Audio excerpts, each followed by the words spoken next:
Welcome back नाजरीन। Break से जाने से पहले हम लोग यही गुफ्तगू कर रहे थे कि जैसे कि शाहिद साहब ने कहा, उन्होंने कहा कि पाकिस्तान के अंदर अगर हम लोगों ने अपनी पॉलिसी, अगर हम लोगों ने मिनिमम अपना ग्रोथ रेट 7% तक नहीं रखा और अगर हम 4% या 3% पे ही डगमगाते रहे तो आने वाले दिनों में 5 साल में या कुछ 3 साल 10 साल स्पेसिफिकली तो नहीं, बट हम लोग वी कैन से कि यहाँ पे एक बिजली का बहरान तो ऑलरेडी है, किल्लत, पानी, जो मुल्क अपने एजुकेशन पे ना खर्च कर रहा हो तो और उसके 50% अवाम जो है वो 25 साल से कम उम्र हो, तो आप खुद सोचें इन फैक्टर्स को अगर जहन में रखते हुए कि आगे जाके 5 साल में क्या सिचुएशन होगी। ये तो सिविल वॉर होगी, खुदा न खास्ता। मैं इसीलिए बार बार कह रहा हूँ कि तो हम लोग इंडिया से क्या कंपेयर कर रहे हैं? ये हमारी स्टेटिस्टिक्स तो हमें किसी अफ्रीकन कंट्री के हिसाब से नहीं, उससे भी नीचे है। जैसे बांग्लादेश हमसे बहुत आगे चला गया। इस वक्त आज जो बांग्लादेश की फिगर्स हैं वो हमसे बहुत बेहतर हैं। हमारी क्या गलतियां हैं? What is going wrong? हम लोग ये कॉन्वर्सेशन शुरू करी रिफॉर्म टैक्स से, but it's a very honest question. हम लोग क्या, मैं आपसे अर्ज कर दूं, दुनिया की कौमें, एशिया के तमाम ममालिक आप देख लें, वो सेविंग्स करते हैं 40%, 40%। हम करते हैं 13 या 14%। अमेरिका कितनी करता है? नहीं, अमेरिका को, डेवलपिंग कंट्रीज को छोड़ देना, वो तो हमें शर्म आएगी ना। हम तो एशिया की बात कर रहे हैं ना। आई थिंक अमेरिका के तो काफी कर रहे हैं। इनफैक्ट अमेरिका तो चाइना से डेट ले लेके सर्वाइव कर रहा है। लेकिन वो अलग चीज है, सेविंग्स अलग चीज है। वहां तो आप ये देख लीजिए कि सोशल सिक्योरिटी मिसाल के उनका टैक्स जीडीपी रेशो कितना है ना। अगर जर्मनी ये 30-40 तक है तो हम ये बात कर रहे हैं इंडिया। आई थिंक जर्मनी में तो हाईएस्ट टैक्स रेट 70%। जो मैं आपसे वही अर्ज कर रहा था, वो तो छोड़ देना, इसलिए कि वो रिटर्न देते हैं। हम ये कह रहे हैं हमारे जैसे जो मुल्क हैं वहां पर, डेवलपिंग एशिया आप कह लीजिए, तो वहां पर सेविंग्स रेट 40 से 45% है। हमारा जो है वो 13% है। तो जब हुकूमत ये बातें करती है जी सुनहरा मुस्तकबिल, तो किसको धोखा दे रहे होते हैं? क्या हमने स्ट्रेटेजी बनाई है कि हमारा सेविंग्स रेट 13 से 40 कैसे होगा? तो किस हुकूमत ने स्ट्रेटेजी बनाई है पाकिस्तान में? मुझे बस आप एक दौर कोई ऐसा बता दें पाकिस्तान में। कभी भी नहीं हुआ। तो फिर हम ये रोना किसके आगे रोना? सवाल ये रोना अब जो है अपने आगे नहीं, इसलिए कि हमारे पास जब वोट का आता है तो हम जिंदाबाद भी नारे भी लगाते हैं, एयरपोर्ट हम रिसीव करने भी जाते हैं। तो हम अब ये क्यों नहीं कहते ये हमारा मुल्क है, हमारा खानदान का, इंडिविजुअल खानदान का, फैमिली का, मुल्क का, दुनिया की बिरादरी में हमारा क्या रह गया? तो एक तो सेविंग्स रेट बढ़ाने के लिए स्ट्रेटेजी, पहली चीज। ठीक है। दूसरा ये था कि जो हमारा टैक्स का है 14 से 18 है एशिया में, यहाँ पर हमारा जो है वो 9 है।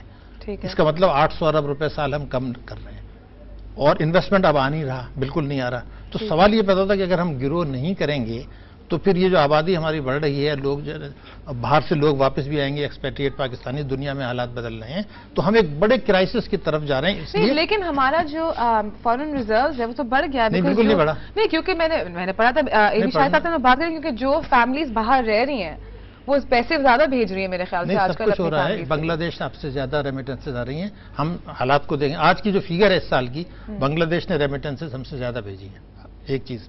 दूसरे के रिजर्व्स बढ़े नहीं है। एक आदमी ने 200 गज के मकान में रहता था, उसने उस मकान को बेच दिया, 2 करोड़ में उसको बैंक में जमा कर दिया, कहता है जी मेरा बैलेंस बढ़ गया। हमने जो हमारे जब ये हुकूमत आई थी, मैं आपको एग्जैक्ट फिगर्स बता दूं, उस वक्त हमारे रिजर्व्स थे 13 बिलियन, आज आपके 17 हैं, 4 अरब डॉलर बढ़ गए। एग्जैक्टली 12 अरब डॉलर आपके कर्जे भी बढ़े हैं, तो बाकी 8 तो खा गए आप।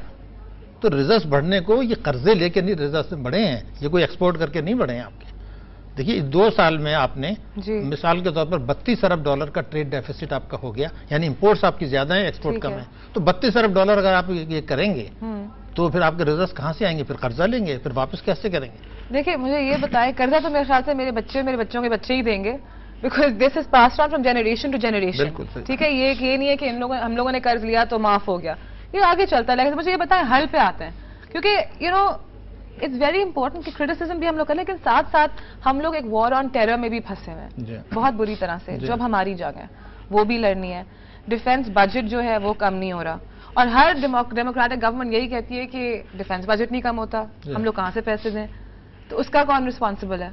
एजुकेशनल बजट इंक्रीज नहीं हो रहा, तो मतलब हर तरफ से फंसे हुए। हल क्या है, इससे निकलेंगे कैसे? नहीं, देखिए बात ये थी, पाकिस्तान एक वायबल कंट्री है, अगर हम ये चीजें एक्सेप्ट कर लें तो हम खुदा न खास्ता पाकिस्तान वायबल कंट्री नहीं है, ऐसा नहीं है। ठीक है, पाकिस्तान इस खित्ते का सबसे ताकतवर बनने की पोटेंशियलिटी आज भी क्या है हमारे पास, जो हमें डिफरेंशिएट करता है। मिसाल के तौर पर आप थर के कोल को आप ले लीजिए, ठीक है, ये आपके 100 साल के लिए तो आपके लिए काफी है, आपको तो मसला ही नहीं है, तो आप जो ऑयल पे इंपोर्ट कर रहे हैं वो जरूरत ही नहीं होगी आपको।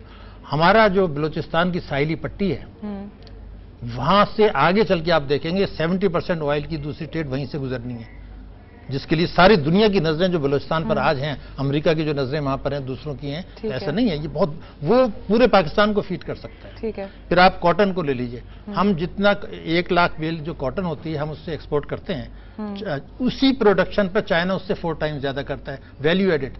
इनएफिशिएंट सिस्टम है। नहीं, इनएफिशिएंट नहीं है, करप्ट सिस्टम है जो कि टेक्नोलॉजी, इनएफिशिएंसी एक ही चीज है ना, टेक्नोलॉजी अडॉप्ट नहीं कर रहे हैं। मेरा कहना यह था कि अगर एक कमीज जो है वो 200 रुपए की आती है तो फैशन डिजाइन में 1 लाख का जोड़ा मिलता है।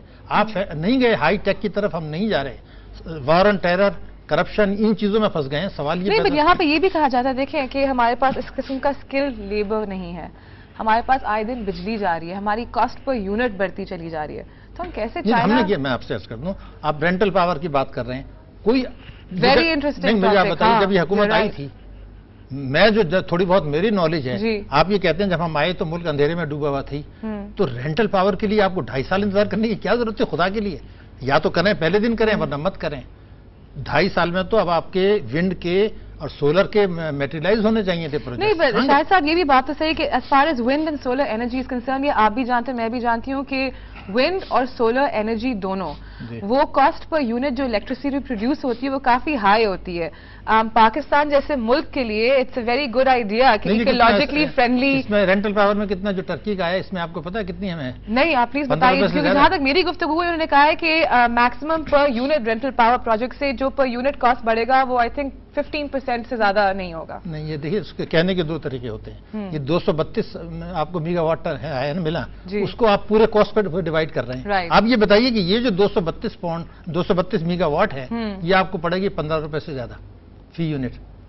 इस वक्त जो पाकिस्तान में एवरेज है वो 9 रुपए 37 पैसे का है, और ये जो पड़ेगा ये आपको 15 रुपए से ज्यादा पड़ेगा। मैं तकरीबन 6 रुपए 6-9 पे करके आई थिंक 30-35% ज्यादा है ना। तो सवाल ये कि 2.5 साल के बाद ये अब तो आते या तो करते, और इसकी जो वो करना तो चाह रहे थे, उन्होंने कहा कि फिर इतनी ऑपोजिशन थी, लोगों ने करप्शन के इल्जामात लगा दिए, तो बेचारे तो देखे ना, वो तो सुप्रीम कोर्ट में जब केस गया तो हमने नहीं कहा, एशियन डेवलपमेंट बैंक ने कहा कि ये केस आपके सही नहीं है। अगर आपके एशियन डेवलपमेंट बैंक को जब आपने रेफर किया तो आई थिंक क्योंकि शौकत तरीन साहब ने खुद कहा था, मेरे ख्याल से कुछ ऐसा नहीं, वो तो बहुत सारी चीजें फिर आ जाएंगी उसमें। अच्छा, उसने क्या किया था, ये लेटर उन्होंने ही साइन किया था, जो 20 नवंबर 2008 का जो हम बात कर रहे हैं वही साइन करके गए थे। उसके डैमेजेस कहीं ज्यादा है रेंटल पावर। हम लोग शौकत तरीन साहब से तो डेफिनेटली रिक्वेस्ट करेंगे, शौकत तरीन साहब अगर आप सुन रहे हो प्लीज आप आके जरा इन सवालात का जवाब दे दें, because you know it's important to get everybody's point of view. नहीं, इसमें तो ऐसा है ना कि जब आपने एक लेटर भेजा, आप खुद कहते हैं कि हमें पार्लियामेंट की अप्रूवल चाहिए, असेंबली की चारी जो नहीं मिल रही, जो नहीं मिली, तो फिर आप अब इसमें ब्रीच ऑफ ट्रस्ट तो खत्म हो गई ना बात, उसमें कोई टू ओपिनियन ही नहीं। फिर आप पार्लियामेंट में 1 साल तक नहीं लाते, आपने शुरू में कहा 2 साल, तो ये तो फिर एक अलग 1 साल नहीं 2 साल तक नहीं, 6 महीने से तो चल रहा है ना झगड़ा। अच्छा, 1.5 साल, इसलिए 1.5 साल का। अब इशू इस वक्त ये है जो आपने रेज किया था कि आपको अगर सेविंग्स रेट हमारा बढ़ना चाहिए, उसके लिए स्ट्रेटेजी बनाएं, और हमारा लोग भी तो कहेंगे हम तो सेविंग्स करने को तैयार है, पहले जो हमारे हुक्मरान बैठे हुए हैं। नहीं, सेविंग तो मैं करूंगा ना अपने घर में, वो समझ आ रही है, लेकिन लीड बाय एग्जांपल, आप भी थोड़ी शाह खर्चियां कम कर दें। उसमें नहीं आएगा। मेरे पास 1 लाख रुपए है, आई अंडरस्टैंड, मैं अगर उसको बचाऊंगा तो मैं बेवकूफी लेकिन करूंगा। शायद साहब मुझे ये पता है कि मेरे पास 1 लाख रुपए है, अगर मैं इसमें से 30,000 रुपए बचाना चाहूँ, और अगर मुझे पता हो कि 6 महीने के अंदर जो मेरे 30,000 रुपए है उसकी जो वैल्यू है वो 15,000 पे आ जाएगी, तो सवाल ये क्यों आ रही है? ठीक है, मैं अर्ज करता हूं, इन्फ्लेशन की वजह से। इन्फ्लेशन नहीं आ रही है। आपने बैंक अकाउंट आपका है, उसमें लिखा होगा please open my account and profit and loss sharing. ठीक है, आर दे शेयरिंग इट? मैं आपको फिगर्स आपके प्रोग्राम में दे देता हूँ, ऑफिशियल फिगर्स हैं। 2006 में बैंकों का प्रॉफिट था 123 अरब रुपया, 123 बिलियन 2006 में। ठीक है, आज जो 2009 की जो मेरे पास फिगर आई है वो 80 बिलियन से कम हो गया है इनका प्रॉफिट। ठीक है, तो सेविंग्स क्यों कम हुई है? नहीं, ये बैंकों का मुनाफा है, तो मुनाफा कम हुआ है, प्रॉफिट कम हुआ है इनका। अच्छा, इसलिए कि इन्होंने इसमें जो राइट ऑफ के लिए हैं जो लॉसेस हो रहे हैं वो ट्रांसफर कर रहे हैं। तो जब 123 अरब रुपया था उस वक्त उन्होंने हमें 6% दिया। तो ये राइट ऑफ किसके हो रहे हैं? राइट ऑफ जो है रूलर्स के हो रहे हैं, मेंबरान पार्लियामेंट्स के हो रहे हैं, फ्यूडल्स के हो रहे हैं, बिलियनर्स के हो रहे हैं। तो बैंकों में भी राइट ऑफ उनके हो रहे हैं, जी, एग्रीकल्चरल टैक्स भी उनकी वजह से नहीं लग रहा, बाकी जो शान खराजात भी वही कर रहे हैं, और अपने पावर से इख्तियारात करके भी बहुत से फैसले कर रहे हैं। विक्टिम्स जो है 18 करोड़, सारा जो खराबी हमारी जितनी भी हमने खराबियां गिनाई हैं, अवाम इसलिए रिस्पॉन्सिबल हैं कि हमने उनका हाथ पकड़ के नहीं रोका कि ये आप क्या कर रहे हैं। देखिए, मीडिया का काम है प्रोजेक्ट करना, हमारा काम पॉइंट आउट करना। एक्टिविस्ट जो हैं, सिविल सोसाइटी जो है, उन्होंने अपनी जिम्मेदारी पूरी नहीं की, वो अपने खेल में लग गए थे कि हर आदमी एक्टिविस्ट नहीं बनेगा, रोल होता है, डिफाइंड रोल। साहब, हमें प्रोग्राम की एंड की तरफ वाइंड अप करना है। मुझे आप बताएं कि आप कह रहे हैं एक्टिविस्ट नजर नहीं आ रहे, हम जो है मैसेज पहुंचा रहे हैं, एक्सप्लेन कर रहे हैं लोगों को, आप जो हैं उसको मजीद एक्सप्लेन कर रहे हैं, लेकिन एक्टिविज्म नहीं नजर आ रही।